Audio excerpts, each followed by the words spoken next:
اور ہیبت ہے، لیکن ان تمام گروپ کا یہ تاثیر ہے، اس کی خصوصیت و خوبی ہے کہ تمام مسائل کو سامنے رکھے گئے اور ان پر زجر و توبیخ سے زیادہ، زجر و توبیخ اگر ہے تو منافقین پر ہے، زجر و توبیخ ہے تو غلط کاروں پر ہے، زجر و توبیخ ہے تو باطل پرستوں پر ہے، لیکن جو راستے حق پر چلنے والے ہیں، جو مسلمان ہیں، جو صحیح دین پر قائم ہیں، ان کو اللہ تعالیٰ نے بڑی محبت سے اور بڑے لطف و کرم سے گائیڈ کیا ہے، سمجھایا ہے۔ اصل جان قرآن کی اسلوب ہوا کرتی ہے۔ اسلوب دیکھیے، بسا اوقات ہر صورت کا اسلوب الگ ہو سکتا ہے، ہر صورت مختلف صورتوں کے گروپ کا الگ اسلوب ہو سکتا ہے، اور مدنی و مکی صورتوں کے گروپ کا اسلوب الگ الگ ہو سکتا ہے۔ تو یہ مدنی صورتیں، اس میں پورے گروپ کا دیکھیے تو لگتا ہے ایک طرح سے اس کا مزاج، اس کا اسلوب اور طریقہ ایک ہی ہے، اور اس میں زیادہ سے زیادہ تعمیر معاشرہ، اسلامی معاشرہ کی تعمیر کے سلسلے میں توجہ دی گئی ہے، اور جو بگاڑ اس راستے میں آ سکتا ہے، وہ جو بگاڑنے والے ہو سکتے ہیں، ان کو اس میں واضح کیا گیا ہے، کلیئر کیا گیا ہے، اور ان کو واضح اور یہ بتا دیا گیا کہ ان سے متوجہ رہنا، توکل نہ رہنا، تاکہ کسی طرح ان کی وجہ سے بگاڑ نہ پیدا ہونے پائے، اور مسلم سماج و معاشرہ جس راستے پہ چل رہا ہے اسموتھلی چلتا رہے، اور کسی طرح کی الجھن اور پریشانی کا شکار نہ ہو۔ ظاہر ہے ایک کامل معاشرے کو بنانے کے لیے یہ تمام صورتیں پیدا ہوتی ہیں کہ وہ باطل بھی ہوتے ہیں، حق پرست بھی ہوتے ہیں، باطل کی اپنی محاذ ہوتی ہے، ان کی اپنی کشمکش ہوتی ہے۔ ان تمام صفات و کردار کو اگر واضح نہ کیا جائے تو بسا اوقات یہ لوگ جو کامل معاشرہ بنانے کی جد و جہد ہے، جو کامل انسان کو بنانے کی جد و جہد ہے، وہ قدم قدم میں رکاوٹ بن سکتے ہیں، آڑے آ سکتے ہیں۔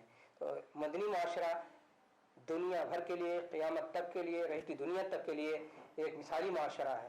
اللہ تعالیٰ کو یہ مطلوب تھا کہ معاشرہ ایسا مثالی بن جائے کہ رہتی دنیا تک کے لیے منار نور بن جائے، لہذا اس کو یہ مطلوب تھا کہ جتنے بھی کردار ہو سکتے ہیں، نفاق کے کردار ہو سکتے ہیں، کفر کے کردار ہو سکتے ہیں، اور مال و دولت کے لالچ کے کردار ہو سکتے ہیں، آل اولاد کے سلسلے میں انسان فتنے میں پیدا ہو سکتا ہے، اس کی الجھن و پریشانیاں ہو سکتی ہیں، ان تمام الجھنوں کو بھی بتا دیا، ساتھ ہی ساتھ کہ حوصلہ ہو، ہمت ہو، اور زیادہ سے زیادہ لوگوں کے اندر لگن و طاقت پیدا ہو، انجام بھی بتا دیا گیا ہے۔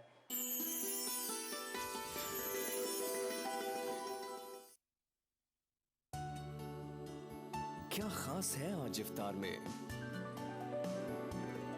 Brown and Polson custard powder افطار خاص بنائے۔ رمضان کی عبادتوں کا صلہ، عید الفطر کا دن، بڑوں کی شفقتیں، بچوں کے دمکتے چہرے، پیار، محبت اور مبارکبادیں۔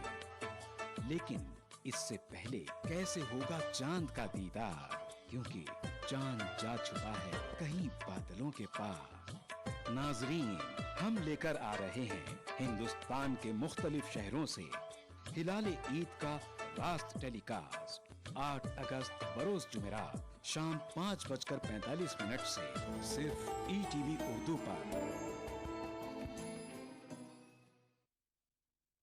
اس پروگرام کو پیش کرنے میں تعاون کر رہے ہیں نورانی تیل، سے واہ کیا بات ہے، مشہور wholesale ladies footwear Kashmir chappals private limited, Dehlvi remedies کا برینو۔ ماہ رمضان اللہ کا انعام، جہاں ہم بانٹیں گے خوشیاں اور رونقیں۔ لطف اندوز ہوئیے سحر و افطار کے لذیذ پکوانوں سے، اور روح کو سرشار کیجیے نماز تراویح سے۔ بازار میں کیا ہے فیشن کے رنگ، بچوں میں کیسی ہے عید کی امنگ۔ ہندوستان کے 30 تاریخی شہروں میں رمضان کے نورانی شب و روز، پروگرام رمضان کی رونقیں، روزانہ رات 10:30 بجے صرف ETV اردو پر۔ اس پروگرام کو پیش کرنے میں تعاون کر رہے ہیں خوبصورت اور حیدرآباد کی سب سے بڑی gated community pride house, Bharat کی پہلی فلیورڈ چائے لمسا، تعلیم کی دنیا میں بین الاقوامی نام، Vidya group of institutions. Brown and Polson custard powder افطار خاص بنائے۔ یونیک انٹیریئرز اور carpets, Masab Tank, Hyderabad. Seasons shopping مال،